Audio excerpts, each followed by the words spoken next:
Now, corruption has been making news headlines for the last few weeks, and this week saw Dr. Bandile Masuku being removed as Gauteng Health MEC. The SIU found that Masuku failed to execute his functions in compliance with the Constitution and the Public Finance Management Act following the COVID-19 PPE fraud. And we'll also be speaking to former President Jacob Zuma, who's been summoned to appear before the State Capture Commission of Inquiry from the 16th of November to the 20th. To help us make sense of some of these events, we're joined by Oscar van Heerden, the Director of Mapungubwe Institute for Strategic Relations. Oscar, very good morning to you. Thank you so much for your time. This has really been a really eventful week. So much happened regarding the state capture's fight, the state's fight against corruption. And as we look at these decisions, this decision to fire MEC Bandile Masuku based on the SIU findings, what stands out for you? Well, thanks, Mpo. I think that this is merely an issue that has come to a head. As you know, PPE corruption during this unfortunate pandemic has escalated in all provinces. And I think that Dr. Masuku is a casualty of that process here in Gauteng. Now, in the past, we know that government used to wait until the legal process has taken its course before they took any political action against executives on whatever nature. Is this now a new bar for public servants that Premier David Makhura is setting? Well, I think, as you know, there was an investigation by the SIU. They have compiled a preliminary report. And yes, usually people wait for the outcome of the report. But I think that Premier Makhura, amongst other leaders of the ANC and his government, is under enormous pressure to try and demonstrate that they are sincere and serious about wanting to clamp down on corruption. On top of that, you would also recall, the health ministry within the province of Gauteng has had its fair share of controversy. We just still very much in our memory the Zuma situation.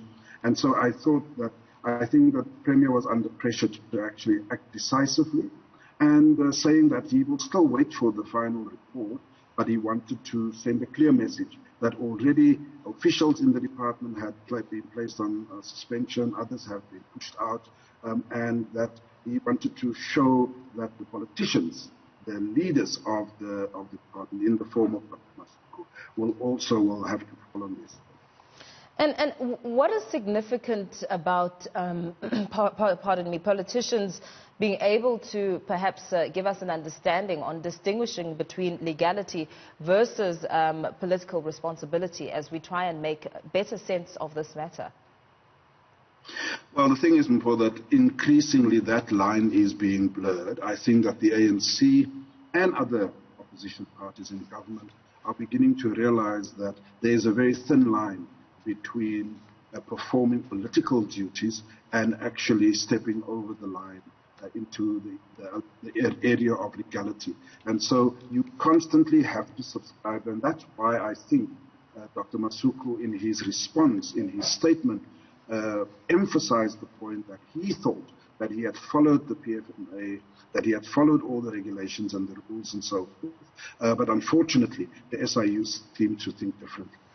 There's also, of course, been a lot of reaction to Bandile Masuku. Just rounding up our discussion, the DA saying that they don't understand why there's leeway for Masuku to get his job back, and they're saying that that process should be stopped. What do you make of that? I think that is just political. That is just politicking. The truth of the matter is important. I think any reasonable person out there would say that at the moment, given the investigations, the SIU is pointing to the fact that there had been particular foul play, that he has not performed his oversight responsibilities. He's, of course, questioning that. And I think anyone will agree that in the end, if the SIU and the investigation shows that actually he had performed his duties and he was not complicit in corruption, then he's entitled to get his job back. I don't think that is a problem. And as we speak, a showdown is looming between the Gauteng Health MEC, ex-Gauteng MEC, and the SIU. As he is not taking this matter lying down, what sort of perspective are you getting from that sentiment? Because he is really, Bandile, Dr. Masuku, saying that he's done nothing wrong. Well, there's two things. I mean, the one thing is the health of our democracy.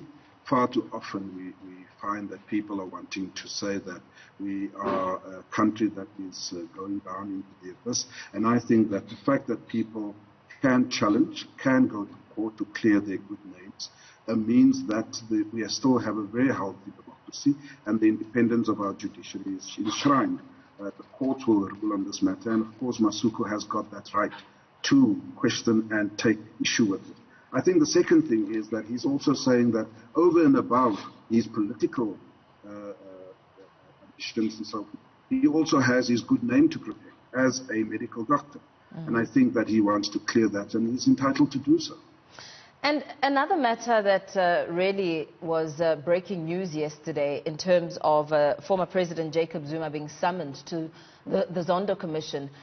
We heard Deputy Chief Justice Raymond Zondo saying that this is something that he cannot ignore. This is an essential, crucial part of the process when it comes to the investigation and the evidence. I mean, 34 or so witnesses naming former President Jacob Zuma as part of the evidence presented to the Commission. What options does the president have, the former president have here when it comes to complying with that date that has been given, the 16th to the 20th of November?